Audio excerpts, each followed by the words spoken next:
Hello everyone, I hope you all are learning from my videos. तो आज की class में मैं आपको बताऊंगी एनएसए, नेशनल सिक्योरिटी एक्ट। ये एनएसए हमारे ये क्या है?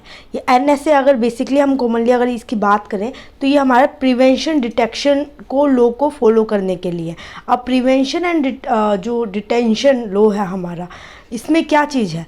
ये हमें प्रिवेंशन डिटेंशन उस चीज़ से करता है लाइक कोई किसी भी पर्सन पे अगर डाउट है थोड़ा बहुत भी कि ये आने वाले टाइम में कुछ नेशनल सिक्योरिटी के अगेंस्ट कुछ कर सकता है, कुछ ऐसा रॉन्ग एक्टिविटी कर सकता है जिससे हमारे नेशनल सिक्योरिटी को भी प्रॉब्लम हो, या हमें पहले से ही अंदाज़ा हो कि ये इस क्या नाम है पर्सन है ना कि बहुत गलत काम करने वाला है, तो ये national NSA national security act हमारा प्रिवेंशन डिटेक्शन लॉ है, जो कि हम पर्सन को पता है डिटेंशन कर सकते हैं, डिटेंट कर सकते हैं कि उसको एक तरह से कस्टडी में ले सकते हैं विदाउट एनी, हम क्या कहते हैं, कोई भी एफआईआर ना हो, कोई भी मतलब डॉक्यूमेंटेशन के, कोई भी वारंट ना हो किसी पर्सन के, मतलब कोई वारंट की भी इसमें ज़रूरत नहीं पड़ती। ये हमारा जब हमारा नेशनल सिक्योरिटी एक्ट यूज़ आता है, ठीक है। अब ये सारा हमारा क्यों न्यूज़ में है? ये अमरपाल जो आपने सुना होगा, अभी चंडीगढ़ के कि एक दो महीने से उसको ढूंढा जा रहा है क्योंकि वो खालिस्तान का एक कहते हैं जानने वाला बड़ा हाई, उस पर कहते हैं कि वो खालिस्तान को बहुत अच्छे से सपोर्ट कर रहा था, इसलिए अब उसको डिटेंट कर लिया है, डिटेंशन उसका कर लिया।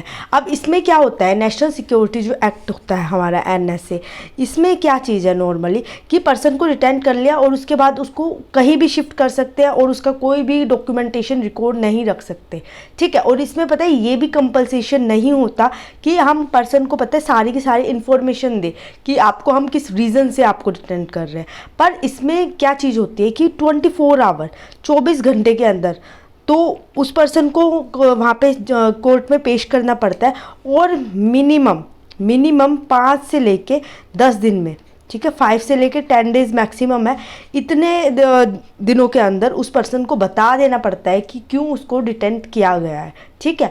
तो इसमें उस पर्सन को ये भी बताना कि क्या रीज़न था आपको रखने का और क्या नहीं, और इसके लिए पता पूरे एविडेंस भी होने चाहिए अगर किसी को आप डिटेंट कर रहे हो तो इसकी क्या हिस्ट्री क्या है, ठीक है। पहले हमें सबसे पहले हिस्ट्री पढ़नी पड़ेगी, पर आपको थोड़ा सा ये भी पता होना चाहिए प्रिवेंशन डिटेक्शन जो एक्ट है हमारा, ठीक है, जो हमारा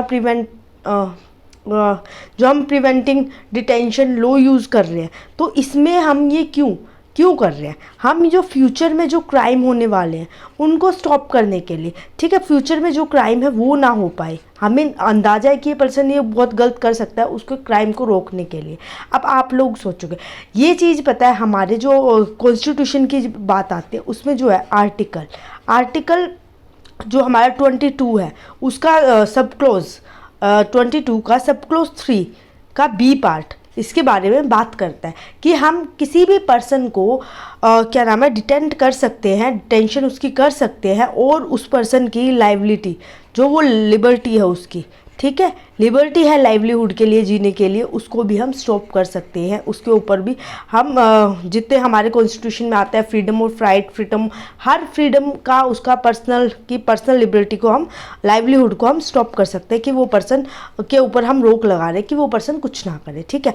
ऐसा ही हमारा आर्टिकल जो 22 का सब क्लोज 4 वो भी ये कहता है कि अगर किसी को प्रिवेंटेशन पीडीएल मतलब प्रिवेंटिंग डिटेंशन लॉ के अंडर उस पर्सन को अगर रखा है तो उसको 3 महीनों से ज़्यादा नहीं रख सकते, ठीक है।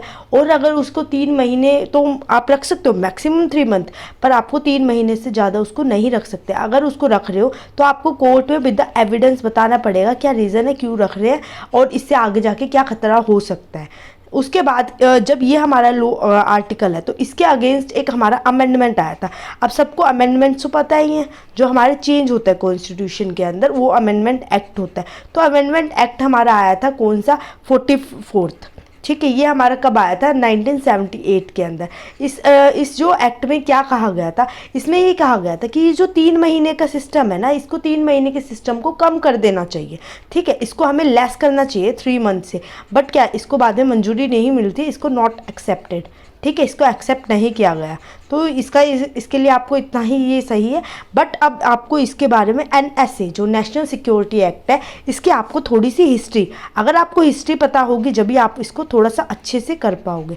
ठीक है, अब मैं अगर आपको इसकी हिस्ट्री बताती हूँ तो ये जो हमारा NSA है, NSA जो है हमारा जो अंग्रेज़ों का टाइम था, ठीक है, कॉलोनियल ईरा, उस टाइम पे भी ये था। उस टाइम पे ये क्यों था, क्या था इसका, उस टाइम पे इस एक्ट को बहुत फॉलो किया जाता था, क्योंकि उस टाइम पे भी मतलब जो अंग्रेज होते थे कि उन्हें लगता था उनकी सरकार के खिलाफ कुछ हो रहा है, तो उसको रोकने के लिए उस पर्सन को अपने पास रख लेते थे, ठीक है, डिटेंशन कर लेते थे उस पर्सन के। तो उस टाइम पे भी इस एक्ट को बहुत फॉलो किया जाता था, और उस टाइम पे NSA हमारा आ गया था। और उसके बाद एक और रो बना था जो हमारा बंगाल रेगुलेशन 3 आया था। कब आया था ये? 1818 में। इसके टाइम पे भी इसको मतलब इसमें जो था उस टाइम की जो ब्रिटिश गवर्नमेंट थी उसके ऊपर पावर थी कि इसको वो कितना ही टाइम तक इंक्रीज़ कर सकते हैं। किसी पर्सन को साल भर के लिए, 2 साल के लिए, 3 साल के लिए उसको डिटेन कर सकते थे विदाउट रीज़न। ठीक है, इसके बाद हमारा एक और लॉ आया था, आपको पता होना चाहिए, रोवलेट एक्ट आया था हमारा 1919 में। इसके अंदर क्या था, हम पर्सन को पता है विदाउट ट्रायल और उसको अरेस्ट कर सकते हैं, विदाउट वारंट उसको अरेस्ट कर सकते हैं। इसमें यही जो चीज़ें हम इसमें कर रहे थे वही चीज़ें इसमें थी, पर इसको और ज़्यादा अच्छे से इसमें एक्सप्लेन किया गया था। बट अब ये हिस्ट्री तो आपको NSA की पता चल गई। अब इसकी पोस्ट इंडिपेंडेंस, जब हमारा देश आज़ाद हो गया था तो उस टाइम पे इसके अंदर क्या क्या हमने चेंज किए थे। जो PDA है हमारा, ठीक है, PDL प्रिवेंटिंग डिटेंशन लॉ, इसको 1950 में फिर से इसको थोड़ा सा चेंज करा गया था। 1950 में क्या गया था कि इसको कैसे कैसे रेगुलेट करना है, कैसे इसका वर्क करना है, वो सारी चीज़ें उसमें बता दी। पर सून ये क्या हो गया था, एक्सपायर हो गया था। ये एक्सपायर कब हुआ था हमारा? 1969 के अंदर। अब ये जब एक्सपायर हो गया था प्रिवेंट एंड डिटेक्शन लॉ, तो उसमें क्या हुआ था, एक्सपायर होने के बाद तो अपनी इंडिया को जो गवर्नमेंट थी उसको कोई ना कोई तो नया रूल लेके आना था। तो उन्होंने फिर से हमारा जो NSA है, ठीक है, नेशनल सिक्योरिटी एक्ट को फिर से लेके आए थे, फिर से उसको लागू किया था। और ये हमारा NSA है, किसके अंडर ये काम करता है? ये हमारा काम करता है, पता है, मेनली तो ये सेंट्रल गवर्नमेंट के अंदर आता है। ठीक है, सेंट्रल गवर्नमेंट के अंदर आता है। बट इसको सेंट्रल गवर्नमेंट के अंदर तो आता है, पर जो स्टेट गवर्नमेंट थी ना, वो उसको डिटेन करने की पर्सन को उसके अंदर भी पावर है, क्योंकि उसके हेल्प के बिना हम कुछ नहीं कर सकते ना। स्टेट और गवर्नमेंट मिलके वर्क करती है तो वो जब भी बहुत ज़्यादा हेल्पफुल होता है। तो सेंट्रल एंड स्टेट गवर्नमेंट को दोनों को डिटेन कर सकते हैं पर्सन को, ये परमिशन थी। और इसमें क्या था, इसमें कोई भी पब्लिक जो भी पर्सन पब्लिक ऑर्डर डिसरप्ट कर रहा है, ठीक है, पब्लिक को परेशान कर रहा है, कोई भी मोब इकट्ठे करके वहाँ पे ऐसा आतंकवादी टेररिज्म ये चीज़ फैलाने की कोशिश कर रहा है, तो उन सारी चीज़ों को क्रिएट करने से रोकने के लिए हमने ये प्रिवेंशन डिटेंशन लॉ लागू किया था। अब इसका जो हमारा पीरियड था उस टाइम पे जब हम लेके आए थे, तो नया जब आया था उस टाइम पे जो इसका पीरियड था वो हमारा 12 मंथ तक हम डिटेन कर सकते थे मैक्सिमम। हम किसी पर्सन को डिटेन कर सकते थे सिर्फ 12 महीने के लिए, बट उसको हम बाद में हम उसको एक्सटेंड भी कर सकते थे on the basis of evidence. जैसे मैंने आपको बताया कि एविडेंस के बेसिस पे आप कैसे भी इसको एक्सटेंड कर सकते हो, कितना भी, ठीक है। और इसमें अगर किसी पर्सन को डिटेन किया है तो उसके जो बेसिक राइट्स से होते हैं ना, वो बेसिक राइट्स भी उसको नहीं मिलते, ठीक है। बेसिक राइट्स पे भी उसका अधिकार नहीं रहता, उसको भी स्टॉप कर दिया जाता है, खारिज कर दिया जाता है। और उसके साथ ही साथ उस पर्सन को क्या है, हम अगर रीज़न नहीं बता रहे अरेस्ट करने का तो उसको वो भी नहीं मिलता। लाइक आपको पता है, ठीक है, आपको पता है अगर हम किसी को अरेस्ट कर रहे हैं, ठीक है, अरेस्ट करते हैं, उसको रीज़न बताना बहुत ज़रूरी है, ठीक है। वो रीज़न हमारा कौन से सेक्शन में डिफाइन है, जो हमारी CRPC है, CRPC के 15 सेक्शन में ये चीज़ बता रखी है। अगर आप किसी को डिटेन कर रहे हो तो आपको उसको रीज़न बताना है अरेस्ट का। पर इसमें इसका ये भी जो हमारा NSA है, नेशनल सिक्योरिटी एक्ट है, इसमें इसकी भी उसको परमिशन नहीं रहती। उस पर्सन को बताओ या ना बताओ, उसको रीज़न देना ज़रूरी नहीं है। बट जैसे मैंने आपको बताया 5 से लेके 10 दिन के अंदर उसको बता देना चाहिए। और उसी के साथ अगर उसको डिटेन किया है तो उसको 24 घंटे के अंदर कोर्ट में पेश करना होता है। अब किसी को 24 घंटे 24 आवर के अंदर कोर्ट में पेश करना है, ठीक है। अब उसको कोर्ट में पेश करना है, तो उसको ये चीज़ हमारी कौन से सेक्शन में आती है, ये हमारी CRPC के 56 और 76 सेक्शन में बताते हैं कि हमें कोई भी पर्सन को अगर डिटेन कर रहे हैं तो उसको हमें कोर्ट में प्रोड्यूस करना है विद इन 24 आवर्स। अब एक और हमारा आर्टिकल, जैसे आर्टिकल 22 और 3 का सब क्लॉज बी और आर्टिकल 22(4 जो कि हमारा जो हम डिटेन कर रहे हैं किसी पर्सन को, उसके बारे में बता रहे हैं कि हम उसकी लिबर्टी को छीन लेते हैं, हम 3 महीने से ज़्यादा उसको नहीं रख सकते। वैसे ही इसके अंदर राइट टू कंसल्ट हमारा आर्टिकल जैसे 22 कहता है, आर्टिकल 22(1) कहता है कि राइट टू कंसल्ट, ठीक है, राइट टू कंसल्ट की वो हमारा जो जिसको हमने डिटेन किया है वो पर्सन कंसल्ट कर सकता है, ठीक है, किसी भी वकील से, किसी भी लॉयर से अपना कंसल्ट कर सकता है, इसको इस चीज़ की अनुमति मिलती है। अब NSA का जैसे मैंने आपको बेसिक बता दिया, तो NSA में क्या चीज़ है कि NSA में आपको क्या याद रखना है, इतनी हिस्ट्री तो याद रखने सब, पर इसमें क्या है, कोई भी FIR नहीं होती, कोई भी इसका रिकॉर्ड नहीं रखा जाता।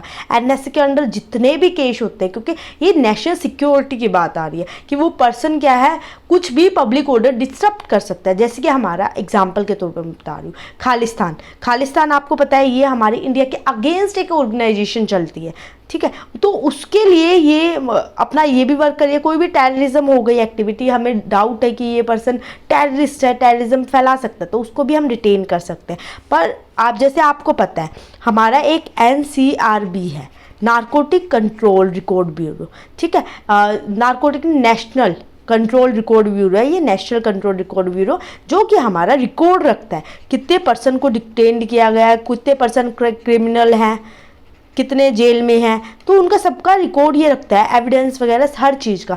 बट इसमें NSA को एक्सेप्ट नहीं किया गया, NSA इसके अंदर नहीं आता, क्योंकि NSA का हम कोई रिकॉर्ड नहीं होता, कोई FIR नहीं होती, कोई भी कागज कार्रवाई इसके अंदर नहीं होती जो रिकॉर्ड में रखी जाए। तो NCRB की रिपोर्ट में भी ये आपको देखने को नहीं मिलता। बट इसके ऊपर आज के टाइम पे क्या बात चल रही है, क्या सबसे बड़ा डिस्कशन चल रहा है, जो मैं आपको बता रही हूँ, जो आपके एग्ज़ाम के लिए भी इम्पोर्टेंट हो जाता है, कि कुछ एक्सपर्ट्स हैं जो कि आर्ग्यू कर रहे हैं, हमारे कुछ एक्सपर्ट्स हैं जो कि आर्ग्यू कर रहे हैं कि जो हमारा NSA है इसको जो है गवर्नमेंट थोड़ा सा कई बार रॉन्ग उसमें भी लेके जाती है, जैसे एक्स्ट्रा जुडिशियली पावर के लिए भी यूज़ करती है, ठीक है, एक्स्ट्रा जुडिशियल मतलब अपने बेनिफिशियल्स के लिए भी इसके लिए वर्क करती है, इसको अपने लिए भी यूज़ करती है, ठीक है, लाइक पॉलिटिकल हो गए, कैसे भी हो गए, तो इससे क्या है थोड़ा सा मिसयूज़ किया जा रहा है NSA को, तो हमें इसलिए इसको भी आगे इसको देखना चाहिए, इस पर ध्यान रखना चाहिए। तो national security act I hope आपको समझ आ गया होगा, इसमें मैंने आपको हिस्ट्री लेके जो अभी चल रहा है सब कुछ मैंने आपको कवरअप कर दिया। अगर ये आपको वीडियो अच्छी लगी है then like my video, share with your friends and subscribe my channel. And अगर आपको ऐसे ऐसे टॉपिक समझने हैं तो press the bell icon button, क्योंकि मैं ऐसी वीडियो लेके आती रहूँगी। Thank you so much.